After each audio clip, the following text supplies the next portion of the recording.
Hello friends, knowledge ভার্সেটাইলে সবাইকে স্বাগত জানাই। গ্রামারের ডাউট ক্লিয়ার করতে চ্যানেলটি অবশ্যই সাবস্ক্রাইব করবে এবং নোটিফিকেশন পেতে বেল বাটনটি অ্যাক্টিভ করবে। চলো আমরা গ্রামার সেকশনে আসি। আমরা কোরিলেটিভস নিয়ে আলোচনা করছিলাম। আজ আমাদের পার্ট 2। ইতিমধ্যেই আমরা কোরিলেটিভসের প্রথম 4টি পয়েন্ট নিয়ে আলোচনা করেছি। আজ তাই আমাদের পঞ্চম পয়েন্ট। কোরিলেটিভস সর্বদা জোড়ায় ব্যবহৃত হয়, অর্থাৎ কোরিলেটিভসের কোনো একটি পার্ট ব্যবহার হয় না, হলে দুটো পার্টই হয়। একটি পার্টের ব্যবহার কিছু ব্যতিক্রমী ক্ষেত্রে হয়, তার উল্লেখ আমি ইতিমধ্যেই করে দিয়েছি। এবার আমরা 5 নম্বরে যেটা দেখব সেটা হচ্ছে স্ক্যারসলি হোয়েন। আমরা এর আগে যেমন দেখেছি যে hardly when, no sooner then, scarcely when, এগুলো সব কিন্তু একই অর্থ প্রকাশ করে। তো স্কেয়ারসলি হোয়েন এর অর্থ হচ্ছে যখনই তখনই। তো এর ব্যবহার আমরা কিভাবে করব? তোমরা মনে রাখবে হার্ডলি, নো সুনার, স্কেয়ারসলি এগুলোর পর কিন্তু একটা হ্যাড বসাবে। ডিডের ব্যবহারও করা যায়, কিন্তু আমি তার উল্লেখ করিনি এখানে। আমি হ্যাডের ব্যবহারই দিয়েছি এবং হ্যাড বসাবে, এবং বাক্যের যে প্রথম পর্ব সেক্ষেত্রে তোমরা ভার্বের থার্ড ফর্মের ব্যবহার করবে। তো তোমাদেরকে বুঝিয়ে দেওয়ার জন্য এখানে লিখে দিয়েছি, তাই লেখাটা পড়ে দিই, তোমাদের বুঝতে আরও সুবিধা হবে। স্ক্যারসলি হোয়েন, যখনই তখনই। তো বাক্যে কীভাবে ব্যবহার করবে? বাক্যে শুরুতেই স্ক্যারসলি বসাবে, তারপরেই হ্যাডটা বসিয়ে দেবে। হ্যাড বসানোর পর তোমার সাবজেক্ট আসবে, বাক্যের কর্তা, কর্তার পর ভার্বের থার্ড ফর্ম। মনে রাখবে এখানে যেহেতু হ্যাডের ব্যবহার করছো তাই ভার্বের থার্ড ফর্ম। যদি কোথাও দেখো কোনো শূন্যস্থান পূরণ, ফিল ইন দি ব্ল্যাঙ্কস ইত্যাদি দেওয়া রয়েছে, তো সেক্ষেত্রে তোমরা, এবং এখানে ডিডের ব্যবহার রয়েছে, তখন কিন্তু এখানে ভার্বের প্রেজেন্ট ফর্ম হবে। এটা মনে রাখবে, যদি কোথাও দেখো এখানে ডিড রয়েছে তবে এখানে ভার্বের প্রেজেন্ট ফর্ম হবে। তো আমরা এখানটায় স্ক্যারসলি ব্যবহার করব, তারপর হ্যাডের ব্যবহার করব, তারপর সাবজেক্ট, তারপর ভার্বের থার্ড ফর্ম, তারপর হোয়েন।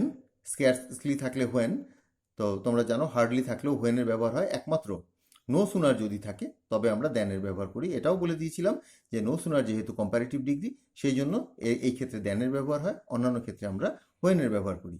তো এখানটা হোয়েনের ব্যবহার করব, তারপর সাবজেক্ট, এখানে শুধু এস লেখা রয়েছে সাবজেক্ট, তারপর ভার্বের সেকেন্ড ফর্ম অর্থাৎ পাস্ট ফর্ম। এই হলো তোমাদের কনস্ট্রাকশন। এটাকে ভালো করে দেখে রাখো, আর আমি যা বললাম সেটাকে ভালো করে শুনে নাও। আমরা বাড়ি থেকে বেরোতে না বেরোতেই বৃষ্টি শুরু হলো, অর্থাৎ আমরা যখনই বাড়ি থেকে বেরোলাম তখনই বৃষ্টি শুরু হলো। এই যখনই তখনই মানে কোনো কাজ একটার সাথে আরেকটা, মানে হওয়ার সাথে সাথে আরেকটা।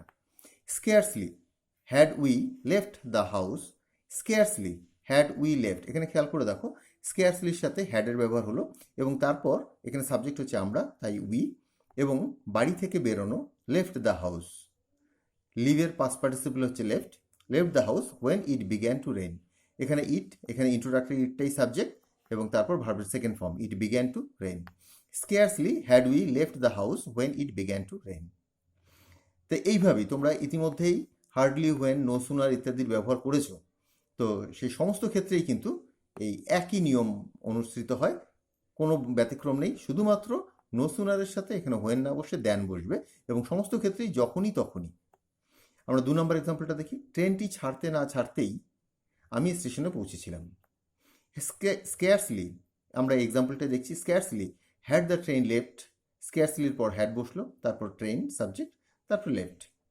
When I reached the station, when I reached the station.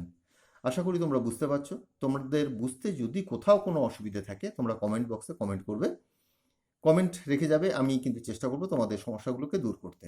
তো তোমরা এখানটায় যে কোরিলেটিভস রয়েছে, তো কোরিলেটিভসের যে পার্টগুলো রয়েছে সেটা হচ্ছে hardly when, no sooner then, scarcely when. এটা আমি কিন্তু পরপর দেখিয়ে দিলাম, যদিও আমার কোরিলেটিভসের প্রথম পার্টে তোমার বাকি দুটো রয়েছে। প্রয়োজনে আমি এটা নিয়ে আরও একবার আলোচনা করব, কারণ এটার উপরে অনেক প্রশ্ন থাকে।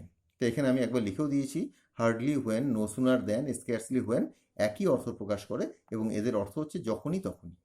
আমরা পরবর্তী পার্টে আসছি। এবার নট অনলি বাট অলসো, তোমরা সবাই তো এটা সম্পর্কে খুব ভালোই পরিচিত, এটা নিয়ে কারোর কোনো অসুবিধা থাকার কথা নয়। তবুও এর কিছু কিছু ব্যতিক্রম রয়েছে। এখানে প্রত্যেকটা এক্সাম্পলের মধ্যেই কিছু না কিছু পরিবর্তন করা হয়েছে, তো সেইগুলো তোমরা একটু জাস্ট আরেকবার দেখে নাও। তোমরা সবাই জানো নট অনলি বাট অলসোর ব্যবহার করতে, এবার একটু দেখে নাও। আমি এর আগেও এটা নিয়ে একবার আলোচনা করেছি।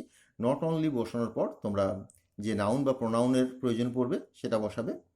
তারপর যদি অ্যাডজেক্টিভ বা অ্যাডভার্বের প্রয়োজন পড়ে সেটাও বসাতে পারো। কথার অর্থ হচ্ছে এখানে কিন্তু অবলিক দেওয়া রয়েছে, হয় নাউন, নয় প্রোনাউন, নয় অ্যাডজেক্টিভ, নয় অ্যাডভার্ব। আবার বলছি, এখানে অবলিক দেওয়া রয়েছে, আমরা উদাহরণে যখন আসবো তখন তোমরা বুঝতে পারবে। তারপর বাট অলসো বসাবে এবং পরবর্তী অংশ বসাবে।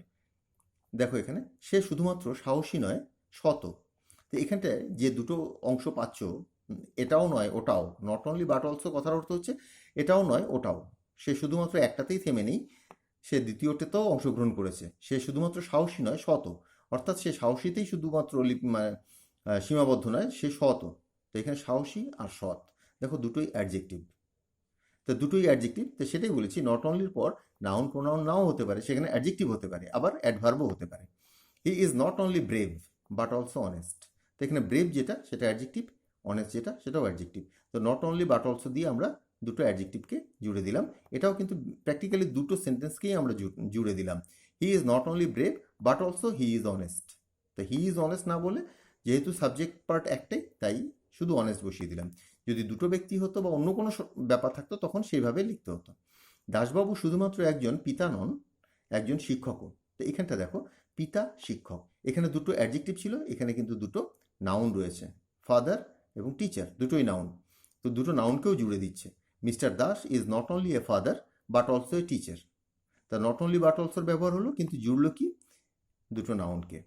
অর্থাৎ mister Das is not only a father but also he is a teacher. তো মিস্টার দাসকেই নির্দেশ করছে, তাই একবার লিখেই হয়ে গেল। শুধু তিনি নন, তার মাও এসেছিলেন। তো এখানটা খেয়াল করে দেখো, সাবজেক্টকেই আমরা নট অনলি বাট অলসোর পরিধির মধ্যে নিয়ে এলাম। শুধু তিনিই নন, এতক্ষণ পর্যন্ত সাবজেক্টটা স্বাধীন ছিল, এবার কিন্তু স্বাধীনের সাবজেক্টের মধ্যেই আমরা নট অনলি বাট অলসোর প্রয়োগ করলাম। Not only he but also his mother. Not only he but his mother also কেম। আমি এখানটায় বাট অলসো বললাম, সেটা না করে এই ফর্মটা ইউজ করবে, এটা আরও ভালো হয়। Not only he but his mother also কেম, এটা করবে সেন্টেন্স কনস্ট্রাকশনটা ভালো হয়। আবার বলছি, not only he but his mother also কেম। এবার দেখো, একথা তিনি শুধু তোমাকেই বলেনি, তোমার মাকেও বলেছিল। এবার দেখো, তোমার টু প্লাস অবজেক্ট, মানে object of preposition. He told this not only to you. এখানে টু ইউ এটা হচ্ছে অবজেক্ট অফ প্রিপোজিশন, প্রিপোজিশনের অবজেক্ট হিসেবে বসেছে, but also to your mother. তো এখানটা দেখলে যে নট অনলি বাট অলসো বিভিন্নভাবে কিন্তু প্রয়োগ হয়েছে।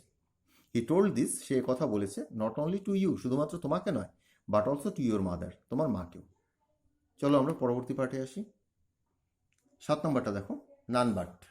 নান বাট মানে ছাড়া কেউ নয়, অর্থাৎ অনলি, শুধুমাত্র। তুমি ছাড়া কেউ কাজটি করতে পারবে না। তুমি ছাড়া কেউ কাজটি করতে পারবে না।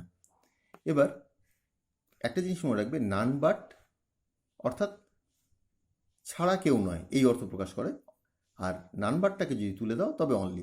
যদি কোথাও দেখো যে অনলির ব্যবহার রয়েছে, সেটাকে তোমার নান বাট করতে হবে, অনলিটাকে তুলে দিয়ে নান বাট করলেই হবে, বা নান বাটকে তুলে দিয়ে অনলি লিখলেই হবে। তুমি ছাড়া কেউ কাজটি করতে পারবে না, none but you can do this work বা ডু দ্য ওয়ার্ক। অর দিয়ে দেখো, only you can do the work. এখানে রয়েছে দেখো, you can do the work, এটাকেই বসিয়ে দিলাম শুধু অনলি দিয়ে, only you can do the work. বৃদ্ধা ছাড়া কেউ আমার সাথে কথা বলেনি, none but the old woman talk to me. এখানে নান বাটের পরিবর্তে অনলি বসিয়ে দিলাম অর দিয়ে, only the old man talk to me. তো বুঝতে পারলে, অনলি অর্থাৎ নান বাটের সাবস্টিটিউট হচ্ছে অনলি, বা অনলির সাবস্টিটিউট হচ্ছে নান বাট। আমরা এর পরের অংশে আসছি। আমরা কোরিলেটিভস নিয়ে আলোচনা করছি। এখানে সব সময় যে কোরিলেটিভসগুলো পাচ্ছি, এগুলো জোড়ায় জোড়ায় ব্যবহার হচ্ছে। হ্যাঁ, এখানে দেখো নান বাট দুটো পার্ট রয়েছে। এখন আমরা পাবো সো অ্যাজ বা অ্যাজ এর ব্যবহারটা বেশি হয়। সেটা দুটোর অর্থ কিন্তু একই, মানে সো অ্যাজের অর্থ যা, অ্যাজ এর অর্থও তাই। আবার এ দুটোর প্রয়োগও যে কোনোভাবেই তোমরা করতে পারো।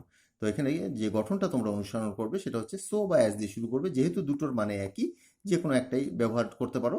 সো বা অ্যাজ প্লাস অ্যাডজেক্টিভ বা অ্যাডভার্ব, তারপর প্লাস দিয়ে আবার একটা অ্যাজ, তারপর বাক্যের অন্যান্য অংশ।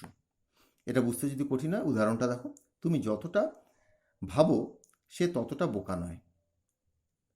হি ইজ নট অ্যাজ বা সো, এখানে দেখো প্রথম অংশটা সো রয়েছে, এখানে অ্যাজ রয়েছে, যে কোনো একটা বসালেই হবে। He is not as fool বা so fool as you think. সে এতটা বোকা নয় যতটা তুমি ভাবো। সে এতটা বোকা নয় যতটা তুমি ভাবো। He is not as fool বা so fool as you think. সে তোমার মতো বুদ্ধিমান নয়। সে তোমার মতন বুদ্ধিমান নয়। এখানে ফুল অ্যাডজেক্টিভ ছিল, ফুলটা। He is not as intelligent as you. এখানে কিন্তু সো অ্যাজও করতে পারতাম। He is not so intelligent as you. অতএব দেখলে এখানটায় যে অ্যাজ বা সো অ্যাজ দিয়ে তোমরা বাক্যের দুটো পার্টকে জুড়ে দিতে পারছো। তো এখানে যেহেতু বাক্যের যে সাবজেক্টের পার্ট সেটাকে সংক্ষিপ্ত করে রাখা হয়েছে, সে তোমার মতন বুদ্ধিমান নয়। He is not as intelligent as you are. তো সেই অংশটা এখানে দেওয়া হয় না, এখানে অ্যাজ ইউ অবজেক্ট রূপেই দেওয়া রয়েছে। এখানটা তুমি দুটো বাক্য স্পষ্ট পেয়ে যাবে। যত তাড়াতাড়ি পারো করো। ডু, এখানে ডুটা কিন্তু ইম্পারেটিভ সেন্টেন্সের প্রথম অংশটা। প্রথম অংশ বলতে শুধু ডু বললেও একটা কমপ্লিট সেন্টেন্স হয়। ইম্পারেটিভ সেন্টেন্সে যে নির্দেশ দেওয়া বোঝাচ্ছে, do as soon as you can. এখানে সুন যেটা, এটা কিন্তু অ্যাডভার্ব, শীঘ্র কি কাজ করা বোঝাচ্ছে। Do as soon as you can. তো এখানে দেখলে অ্যাজ এর মধ্যে তোমার সুনের ব্যবহার হলো। আমি বলেছি তোমাদেরকে অ্যাজ এর ব্যবহার বেশি হয়, এখানে সো অ্যাজ এর ব্যবহারও তোমরা করতে পারতে। ডু, যদিও এক্ষেত্রে সো অ্যাজ এর ব্যবহারটা ঠিক হবে না। So soon as you can সেটা না করে as soon as you can, এটাই ঠিক আছে, এটাই ব্যবহার করবে। তপন অরুণের মতো অসৎ নয়। তপন অরুণের মতো অসৎ নয়। Tapan is not as dishonest as Arun. একই রকম এর আগেরটা যেমন দেখেছিলে একদম প্রথমটা, ডিসঅনেস্ট, অনেস্ট, ডিসঅনেস্ট এগুলো তোমার অ্যাডজেক্টিভের মধ্যে পড়ছে। তো Tapan is not as dishonest, এখানে সো ডিসঅনেস্টও বলতে পারতে। Tapan is not as dishonest as Arun. তো তোমরা সো অ্যাজ বা অ্যাজ এর ব্যবহার দেখলে। আজকে আমরা যেগুলো দেখলাম, scarcely, when, not only but also, none but বা অনলি, আর সো অ্যাজ আর অ্যাজ এই ব্যবহারগুলো রিপিটেডলি দেখবে। এটা কোরিলেটিভস জেনে রাখা খুব ভালো। এর মধ্যে সবচেয়ে ইম্পর্টেন্ট পার্ট যেটা তোমরা দেখলে, যে hardly when, no sooner then, scarcely when আর নান বাটের যে ব্যবহারটা। এছাড়াও নট অনলি বাট অলসো দিয়ে কীভাবে তোমাদের গঠনটা করতে হয় সেটাও তোমরা দেখলে। তো আজকের আলোচনাটা এখানেই শেষ করছি। কোরিলেটিভসের আরও হয়তো 2-3টে পার্ট হবে, তো সেগুলোর দিকেও লক্ষ্য রেখো। তো আমি পরপর সেগুলোর যে ভিডিও সেগুলো নিয়ে আসবো। আজকের আলোচনাটা এখানে শেষ করছি। আমার পূর্ববর্তী ভিডিওর যে লিঙ্ক সেগুলো নিচে ডেসক্রিপশনে পেয়ে যাবে, সেখান থেকে দেখে নিও। সকলে ভালো থেকো। পরবর্তী ভিডিওতে আবার যোগ দেবো। বাই।